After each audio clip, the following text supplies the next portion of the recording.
اکثریت آ چکی ہے اور پنجاب میں ہمیشہ ہی اگر ہم بات کریں تو شہباز شریف صاحب کی بہت بڑا بہترین ہو رہا ہے. اب مریم نواز صاحبہ بھی ہیں, ان کی یہ بڑی اسٹرگل ہے.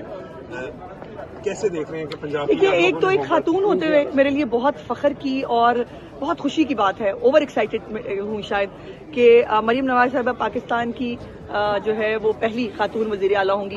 یہ بھی مسلم لیگ نون کو کریڈٹ جاتا ہے کہ وہ صرف ویمن امپاورمنٹ کی بات نہیں کرتے. جو خاتون جہاں ایکسل کر سکتی ہے, جو پرفارم کر سکتی ہے, اس کو موقع ملتا ہے. اور مریم نواز صاحبہ نے ہر طرح کی لیڈرشپ کی جو کوالٹیز ہونی چاہیے, وہ بے شک مشکل میں کھڑے ہونا ہو, وہ پارٹی کا نیریٹو آگے لے کے چلنا ہو, وہ ظالم کے سامنے کلمہ حق کہنا ہو, انہوں نے یہ سب کہا ہے اور کیا ہے.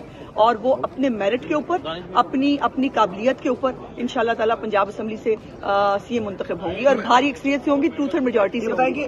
سب سے پہلا جو ہے پنجاب کے اندر بہت مسائل ہیں, پہلے کس مسئلے کو حل کریں گے؟ کیا آپ یہ ان کی پہلی اسپیچ کا انتظار کریں. انشاءاللہ تعالیٰ جب وہ الیکٹ ہوں گی پہلی اسپیچ فرمائیں گی, پھر دیکھیں گے. میڈم یہ بتائیں کہ جو کابینہ کا سائز ہے, یہ بہت بات ہوتی ہے کہ کابینہ کا سائز بہت بڑا ہوگا, چھوٹا ہوگا, یہ آپ کیا کہیں گے اس بارے میں؟ دیکھیے, یہ وزیر اعلیٰ کا پروگریٹو ہے کہ ان کو کیبنٹ کا سائز کیا رکھنا ہے, لیکن بہت بڑی کیبنٹ نہیں ہوگی مجھے لگتا ہے. جو میں مریم صاحبہ کی, یہ تو ظاہر ہے ابھی وہ بتائیں گی, یہ بھی انہوں نے ڈسکلوز نہیں کیا ہے کہ کیا کیبنٹ ممبر ہوگا, کون کتنا سائز ہوگا, لیکن وہ بہت بڑی کیبنٹ مجھے لگتا ہے کہ نہیں ہوگی. جو ان کا ایک پروگرام ہے, جو ان کا روڈ میپ ہے, ایک ڈیلیورنس کا, ایک سادگی کا, اور صحیح بندہ صحیح پلیس کے اوپر جو ہے وہ لگا کر ان سے ڈیلیور جو ہے وہ کروانے کا.